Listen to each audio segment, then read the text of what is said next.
আসসালামু আলাইকুম প্রিয় ভিউয়ার্স, আমি একটা ভিডিও নিয়ে আসছি। তো আমার হাতে কিছু টাকা দেখতে পাচ্ছেন, এটা আমার আসলে ইউটিউবের কামাইও না, ফেসবুকের কামাইও না।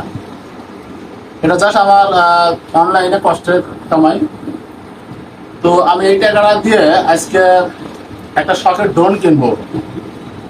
আর এই ড্রোনটা কেনার মূলত উদ্দেশ্য হচ্ছে আমি কিছু ভিডিও বানাবো, ট্রাভেলস ব্লগ ভিডিও বানাবো। তো আর আমার মূলত ইচ্ছা, এটা আমার মন থেকে বলতেছি যে আমি গরিব মানুষের পাশে দাঁড়াবো এবং তাদের সহযোগিতা করব। এইগুলো নিয়ে আমার আসলে কাজ করার ইচ্ছা। তো আমার জন্য সবাই দোয়া করবেন, আর এবং আমার পেজ এবং ইউটিউব চ্যানেলকে সবাই সাবস্ক্রাইব এবং ফলো দিয়ে পাশে থাকবেন। আশা করি সবাই ভালো থাকবেন। আবার কোনো নতুন ভিডিও নিয়ে আপনাদের মাঝে হাজির হব। সে পর্যন্ত আল্লাহ হাফেজ।